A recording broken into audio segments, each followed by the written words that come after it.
The crate smelled like something dying. Rail Dawn noticed it before anyone else in the hall did.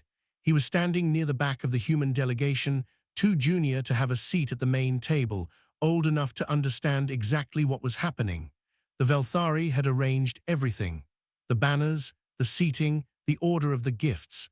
Nothing at a Velthari summit was accidental.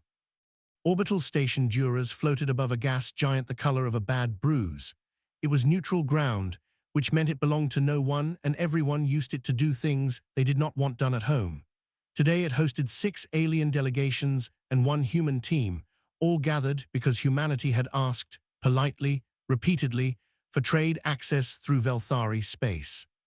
The Velthari answer, apparently, was this. The gift ceremony came after the formal talks. Every delegation received a bonded creature, a Velthari tradition that was part honor, part display of what they thought of you. The Gren delegation received a sleek silver flyer with a wingspan wider than a man was tall. The Rithani were given a horned runner, muscles coiled under dark scales, proud and enormous. Even the Juhan, a species the Velthari openly looked down on, received a young fire lizard with bright eyes and a healthy weight. Then came the human delegation's crate. 2 Velthari attendants carried it out with the casual ease of people moving something they did not value. They set it on the floor, not on the gift table, and stepped back. High Consul Orvan spread his hands in a gesture of grand generosity and said, in translated standard, that this creature had been selected with great care to honor humanity's place among the stars. The laughter started before anyone opened it. Not loud, not cruel enough to be called cruel, just the kind of sound a room makes when everyone already knows the joke and is waiting for the moment to let it out. Rail looked at Ambassador Dresser. Her face was composed. Her jaw was tight. The crate opened. Inside, on a bed of straw that looked like it had not been changed in days, lay a dragon hatchling, Velthari fire drake.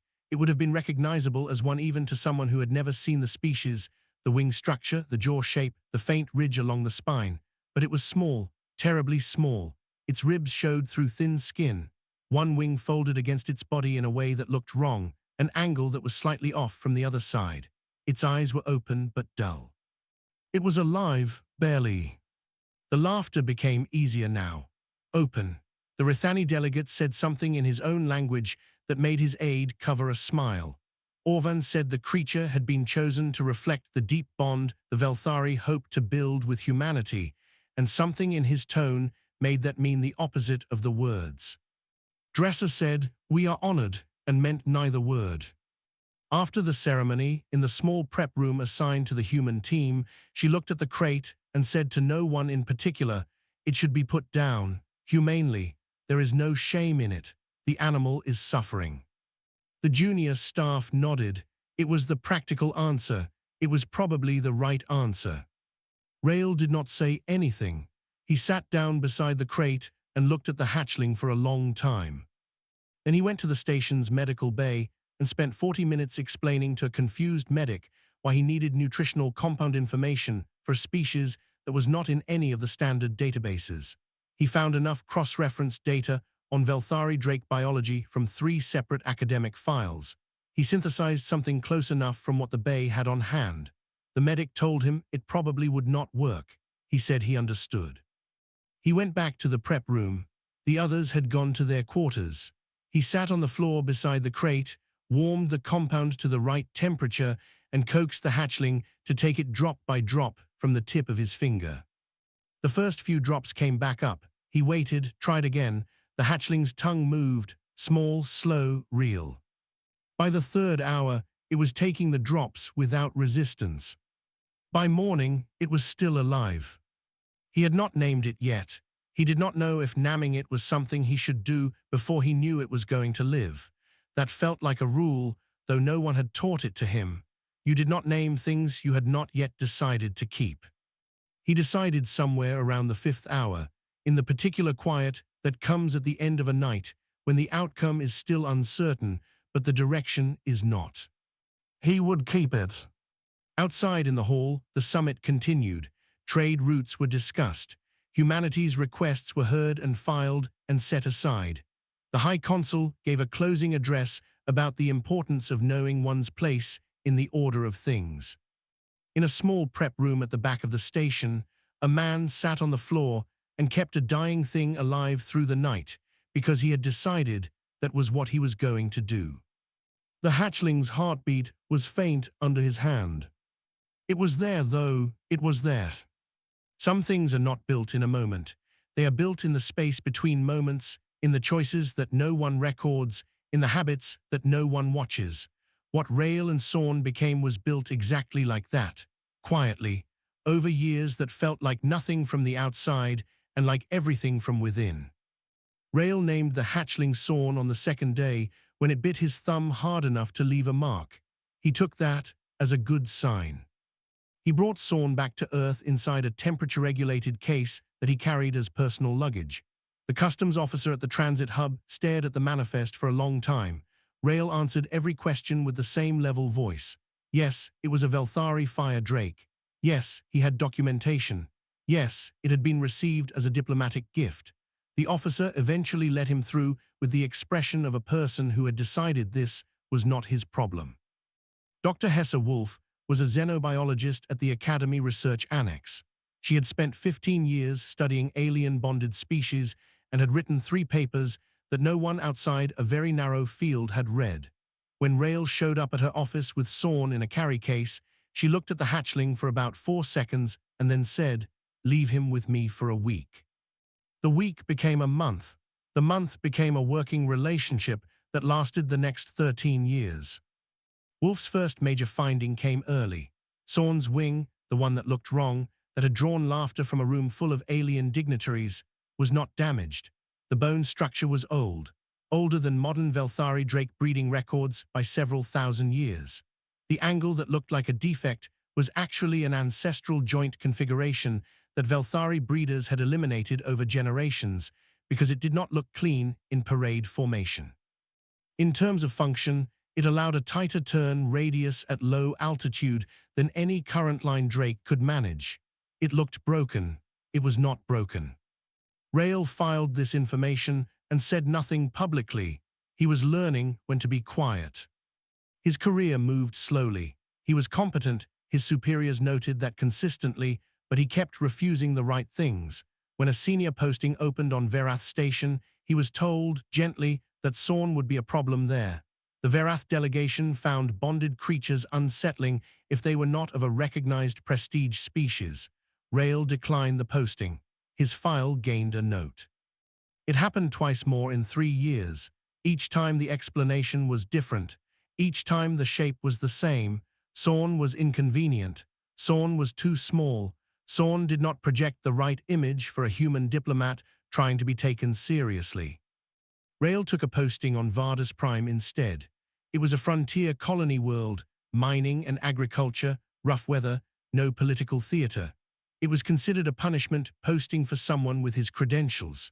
He arrived in the second month of Vardis's long winter and found a colony of 11,000 people who needed things done and did not care what his dragon looked like. He stayed for 6 years. Sorn grew, slowly by Velthari standards, consistently by any other. By the end of the first year on Vardis, he was the size of a large dog. By the 3rd year, he stood at Rail's shoulder. He was lean, always lean, because his early months had trained his body to run efficiently on less. Wolf had told Rail that the near-starvation of the hatchling period had forced biological adaptations that modern Velthari drakes, raised in controlled feeding programs, never developed. Sorn's body knew how to do more with what it had. That was not a comfortable thing to know, but it was true. He was also strange in ways that were harder to measure. He learned Rail's patterns before Rail had noticed he had them. He watched people with an attention that was more organized than animals were supposed to be.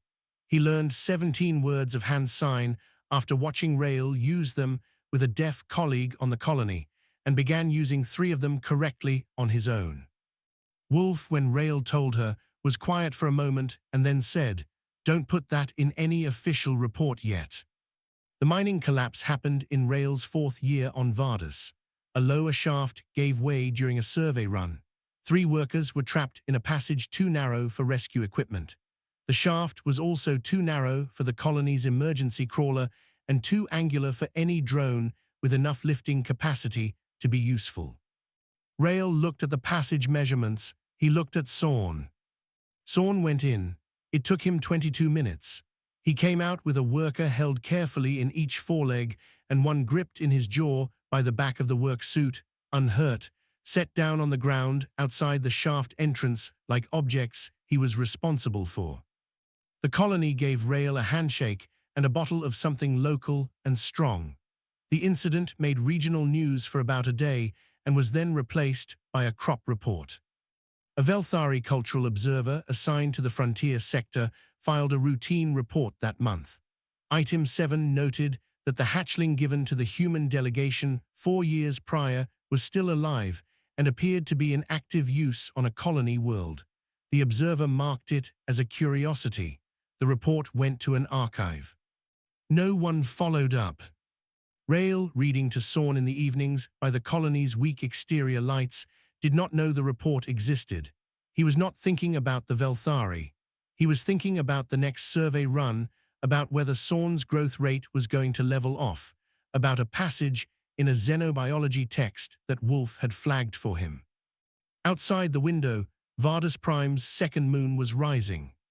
Sorn was already watching it. Nobody plans to become famous. Most of the time it happens sideways, in the middle of something else entirely, when you are too busy dealing with the actual problem to notice that someone is recording it. The Rithani conflict had been building for 2 years before it became a war. Two mid-tier civilizations, the Rithani and the Salhari, had been exchanging increasingly undiplomatic messages over a cluster of systems that both claimed and neither had originally settled. When the first Salhari colony ship was turned back by Rithani patrol craft, the messages stopped and the shooting started. The war was brutal and inconvenient for everyone nearby. Humanity's territory bordered the conflict zone on one side, which was why, when the call for a mediating party went out, the assignment landed on a human diplomat. It landed on Rail specifically because he was available, because he had a record of working in difficult conditions, and because no one with a more prestigious posting wanted to go. He arrived at the Rithani neutral station with Sorn and a small support team and a mediator's charter that gave him exactly as much authority as both sides agreed to respect, which, as it turned out, was very little. Mediator Prin, a senior Gren diplomat serving as an observer, met him at the docking corridor. She looked at Sorn with the careful expression of someone making no visible judgment. She said, "The Rithani general is not a man who responds well to being asked for things." Rail said, "I've read his file." Prin said, "Reading it and surviving it are different." She was right, as it turned out. General Osaveth was a Rithani of the old type, wide, armored in the cultural certainty that strength was the only language that meant anything. He sat across the table from Rail and listened to the opening terms with the expression of someone tolerating a child's explanation of something the child did not understand. On the second day of talks, he made his move. The human diplomatic team was escorted from their quarters to a secure room, politely, with armed guards, which was how the Rithani defined polite. Veth sent a message to the Salhari, agree to his terms, or the humans would remain his guests until someone with real authority showed up to negotiate. He did not consider Sorn a variable in this calculation. Sorn was in the docking bay, which Veth had assumed was a stable of some kind. Rail had prepared for something like this. Not this exactly, he had hoped for less of it, but the general shape of it. 2 nights before, in the privacy of their quarters, he had worked through contingency signals with Sorn, not in words. Rail and Sorn had not needed words for several years by then. It was posture, breath, the specific stillness that meant, if I do not come back in the right way, you will know. The secure room had ventilation channels. The Rithani station had been built for Rithani proportions, broad, tall, and not particularly concerned with anything smaller moving through the overhead infrastructure. Sorn was smaller than a Velthari parade drake, leaner, built on an older template that cared nothing for what looked impressive in a column. He moved through the station in the dark, in the spaces between walls, following airflow and sound, and 14 years of knowing exactly how Rail breathed when something was wrong. The power in the secure sector went out, not the whole station, just enough. In the confusion, the guards at the room's door had 4 seconds in which their priority was the panel on the wall and not the door itself. 4 seconds was more than enough. Rail got his team to the docking bay. He did not run. Running drew attention in a way that purposeful walking did not. Sorn met them at the bay entrance, crouched low, wings tight, and Rail put his hand on the side of Sorn's jaw for one brief moment, a check, a confirmation, and then they moved. The Rithani scrambled 3 assault craft when they realized what was happening. The footage from the bay exit cameras showed Sorn carrying the team into open space, taking 2 direct energy hits on the left flank and continuing without any visible change in course. The 3rd craft came in fast from below. Sorn turned. What happened next was on camera for 11 seconds. When the remaining Rithani craft pulled back, Sorn set the team down in the docking collar of the human support ship that had been waiting at the legal distance limit for exactly this scenario. He was breathing harder than usual. The burn marks on his flank were already starting to close. The ceasefire was signed 36 hours later. Veth did not sit easily across the table from Rail this time. Something in the general's eyes had shifted, not quite fear, but the cousin of it, the awareness that he had miscounted. The press covered the hostage story. Most of the headlines were about the human diplomat and the diplomatic incident. Some mentioned the Drake. The language was dismissive, stray, small, reportedly used in the extraction. Military analysts across 4 civilizations pulled the bay camera footage and watched it frame by frame and said nothing publicly for several weeks. Prin requested a copy and filed it in a personal archive under a label she did not share with her office. The Velthari Cultural Bureau received the footage through standard intelligence channels. A senior analyst watched it twice, flagged it for the High Council's military advisor, and wrote a single line at the bottom of the report. The line said, "Confirm the lineage of this animal." Rail read the news coverage on the transit back and found it mildly irritating in the way inaccurate things always were. Sorn slept across most of the return journey, taking up more room than anyone had strictly allocated for him, unbothered. Nobody had started watching yet, not really. But the first ones had started looking. There is a particular kind of silence that happens when a scientist finds something they did not expect. It is not the silence of confusion. It is the silence of someone who has just understood something and is now sitting very still while the size of it settles over them. Wolf sat in that silence for almost a full minute before she sent Rail the message that said, "Come to the lab. Bring nothing, just come." Her team had been working on the formal study of Sorn for 3 years, proper documentation, controlled measurements, longitudinal data across every biological system they could access without causing him discomfort. Sorn had tolerated all of it with the mild patience of someone who found human scientific process faintly amusing, but not worth objecting to. The results were not what anyone had expected to find. Wolf walked Rail through the data without decoration. Sorn's wing structure matched an ancestral configuration last seen in Velthari breeding records from over 4,000 years ago, before the Empire had formalized its Drake programs. That older line had been the original bonded companion of the early Velthari, not a weapon, not a status symbol, a partner. The breeders had phased it out across centuries because the wing shape looked asymmetrical in formation displays and the body type was too lean for the visual standard of imperial power. What they had removed, Wolf explained carefully, was adaptability. What the modern line had instead was size and appearance. Sorn's metabolism ran at an efficiency that Velthari biology texts said was not possible in a mature Drake. His tissue recovery rate, the burns from the Rithani incident, had healed in 4 days. For a standard fire Drake, the same damage would mean 6 weeks and significant scarring. His immune response was not faster. It was smarter, in the specific way that a system is smart when it has spent its entire developmental period learning to manage with less than it should have had. The near starvation of his first months had not damaged him. It had trained him in ways that normal feeding never would have. He is more capable than any Drake currently in Velthari service, Wolf said. In measurable terms, not close, not marginally, significantly. Rail was quiet for a moment. Then he said, "Does the Velthari Council know this yet?" "Their analysts have been working from the same footage we have," she said. "I expect they know." The formal communication arrived 11 days later. It was written in the careful language of diplomacy, which is a language designed to say things without appearing to say them. The Velthari Empire wished to explore the possibility of welcoming Sorn back into a Velthari research program. The compensation offered to humanity was significant. Trade access, a full academic exchange, mineral rights in 2 border systems. The letter did not say, "We made a mistake and we want it back." It did not need to. The second communication Rail received that week came from an unexpected direction.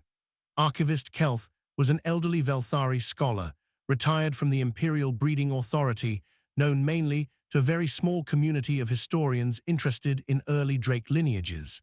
He had seen the footage, had run his own analysis, and had then gone into the old records and found something he felt Rail deserved to know. The hatchling given to humanity at the Jura's summit had not been chosen at random. Sorn had been flagged by Velthari breeding records as a genetic throwback, an ancestral trait emergence that their programs had been trying to eliminate for 140 years. The consul had selected Sorn specifically because he was a problem the Empire wanted to discard. Giving him to a human delegation as a joke gift solved 2 things at once. It disposed of an animal their breeders did not want, and it made a political point at humanity's expense. Kelth wrote at the end of his message, "I am sorry that this was done. I do not speak for the Empire. I speak for myself. I wanted you to know the truth of it." Rail read the message twice. He sat with it for a while, then he filed it. He brought the Velthari offer before the Human Diplomatic Command in a closed session. He stated his position clearly and without theater. Sorn had been bonded under the terms of Velthari bonding law, which the Empire themselves had asked humanity to honor when the gift was made. That law did not have a buyback clause. He was declining the offer. The session asked him to reconsider. The trade access alone was worth more than any single diplomat's attachment to an animal. Rail said, "He is not an animal in the relevant sense, and I am not reconsidering." The session ended. What followed was 3 weeks of political pressure, quiet, sustained, the kind applied through back channels and carefully worded communiques. The Velthari escalated through trade levers. 2 minor human commercial agreements were allowed to expire without renewal. Then Secretary General Dresser, now running all of human diplomatic affairs from her office on Earth, issued a brief public statement. It noted that humanity honored the terms of its diplomatic agreements in full and expected other parties to do the same. The statement was 4 sentences long. It said everything it needed to say. The pressure stopped.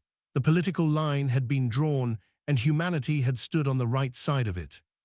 Rail told Sorn about the offer that evening, sitting outside on a station observation deck, relaying it in the shorthand of expression and posture that they had built over 17 years.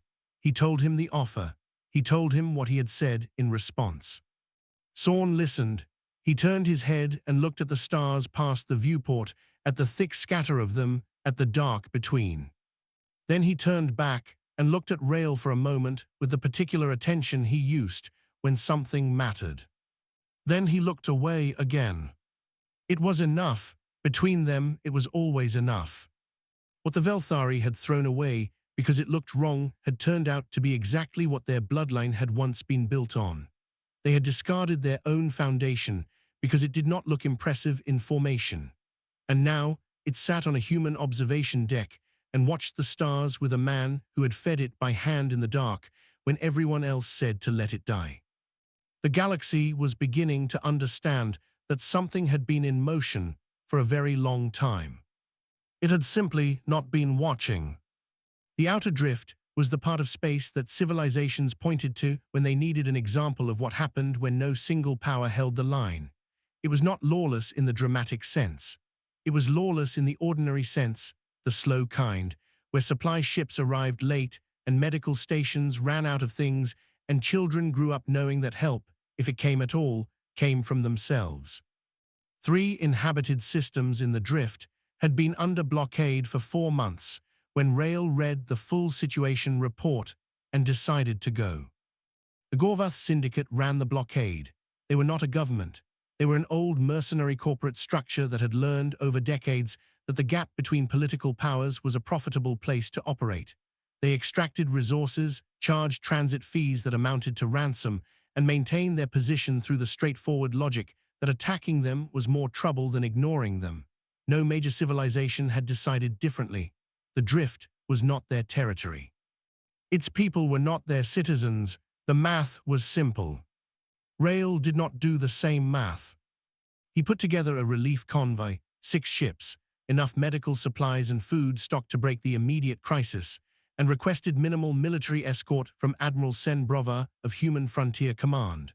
Brova gave him 2 armed escorts and a long look, and said the operation was going into the record as an independent humanitarian action, which was the official way of saying that if it went wrong, Rail had done this himself. Rail said he understood. He went. The Syndicate intercepted them 2 light hours from the first blockaded system, 14 ships. The convoy's 2 escorts were functional, but not designed for this kind of disparity. The Syndicate commander sent a standard yield or be destroyed demand and waited with the confidence of someone who had sent the same message many times and always received the same answer. Wolf had spent 2 years on a pressure suit designed for Sorn. It was not a full vacuum suit. The biology did not require that, but a flight harness with atmospheric sealing at critical points that allowed sustained operation in open space. She had tested it in controlled conditions. She had told Rail it was ready. She had also told him she hoped he would not need to use it in a situation like this.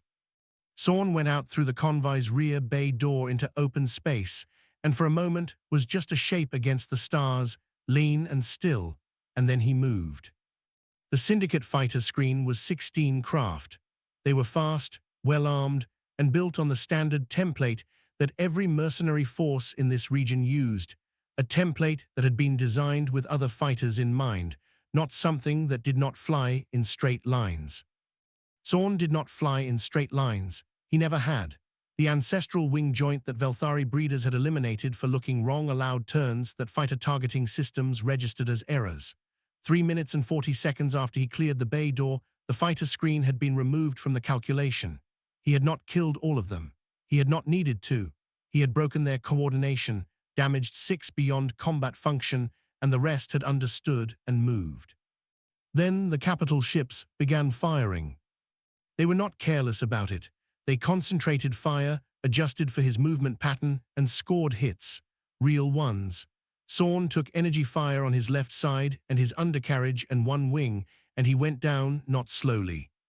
Not in a spiral, directly, fast, into the hull of the lead Syndicate capital ship.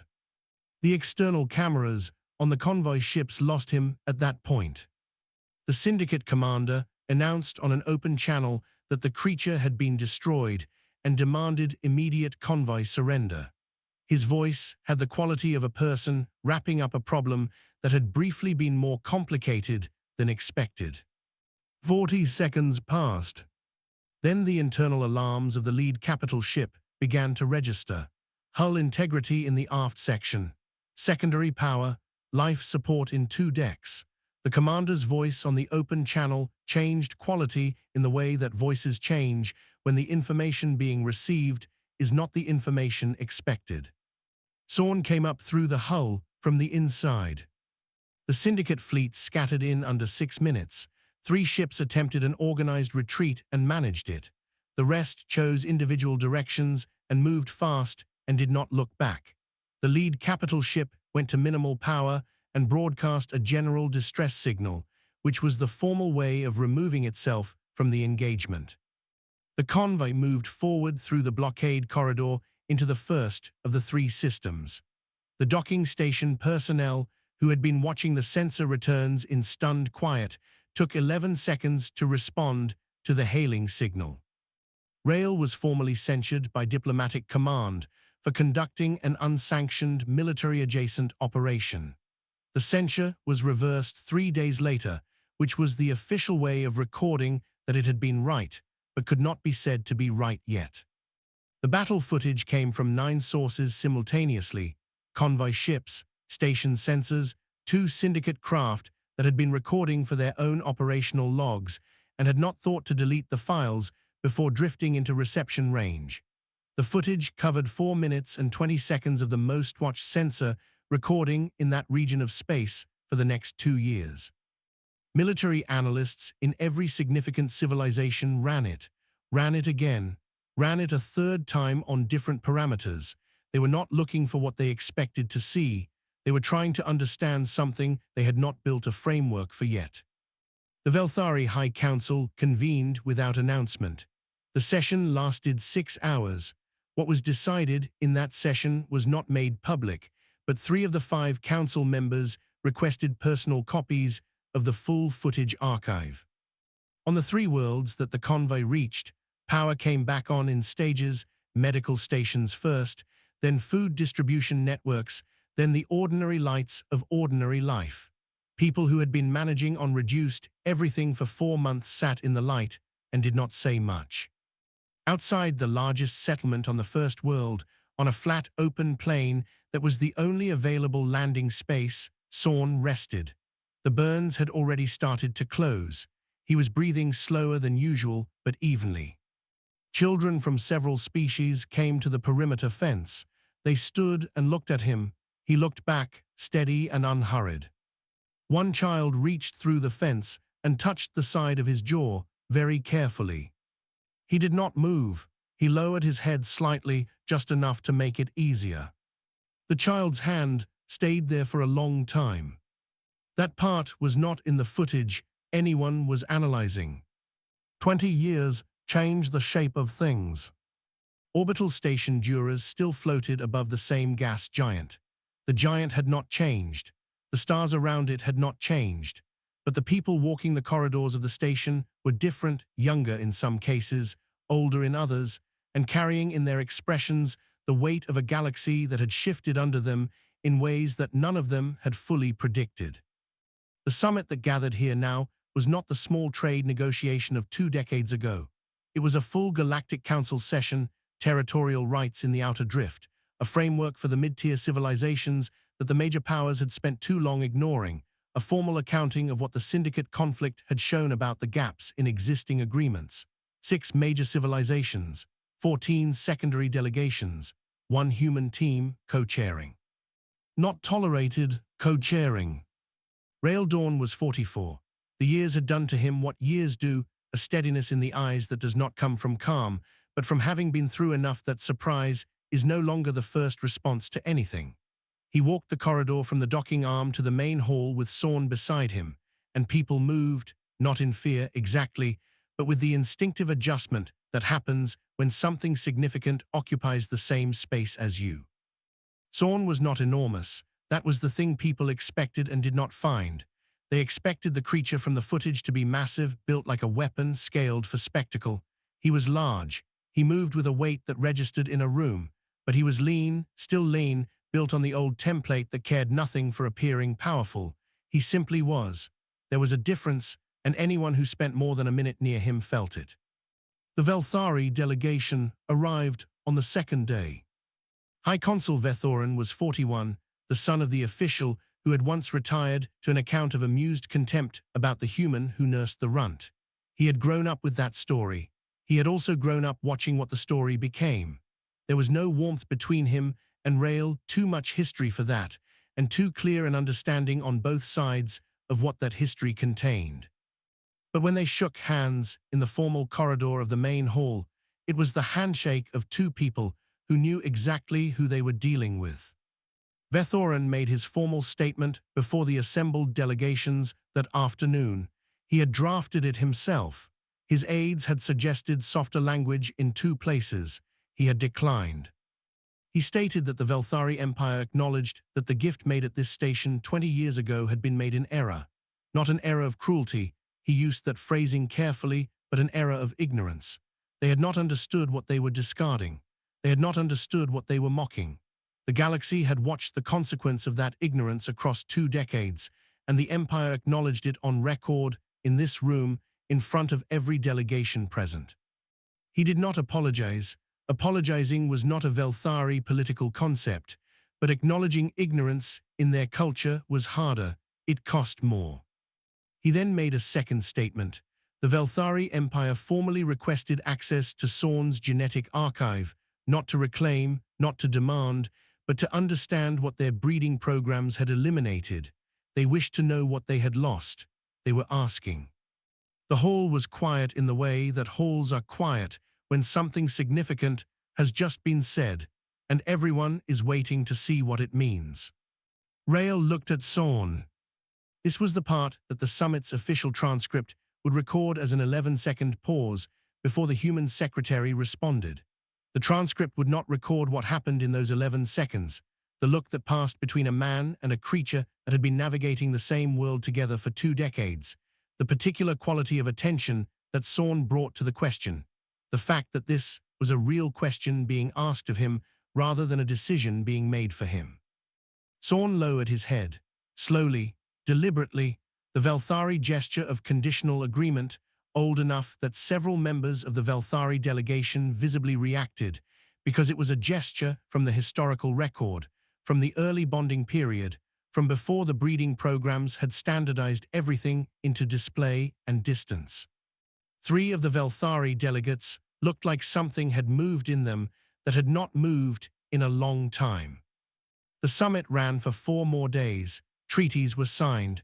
The drift framework was agreed. A cross-species research coalition, led by Wolf, was given formal standing and resources. The things that needed doing were done. On the final evening, Rail walked the outer ring corridor of the station. Sorn walked beside him, close enough that Rail could feel the warmth of him, the particular steady rhythm of his breathing. They passed the prep room at the back of the station, where 20 years ago, a man had sat on the floor through the night coaxing drops of synthesized compound into a dying hatchling's mouth. Neither of them stopped. There was no need to. Some places carry what happened in them without any help. In the gallery above, a young human cadet watched them pass through the viewing glass. He was 22, new to the diplomatic service, assigned as a runner for this summit, and not yet given anything important to do. He knew the history the way his generation knew it, as something that had already happened and therefore felt inevitable. The way important things always feel inevitable once they are finished. But watching Rail and Sorn move through the corridor below, he understood for the first time that it had not been inevitable, that at every point it could have gone differently, that it had required someone choosing, repeatedly, without any promise of outcome, to keep going. He did not know yet what he would do with that understanding. But it was in him now, it would not leave. Rail and Sorn reached the viewport at the end of the corridor. The gas giant filled the lower half of the view, slow and vast, unchanged. The stars above it were the same stars they had always been. They stood there together in the quiet, the man who had refused to let go, the dragon who had never been what anyone said he was. The galaxy outside continued its business, older now by 20 years, and different in ways it was still measuring. Below in the drift, 3 worlds had their lights on. That was enough, that had always been enough.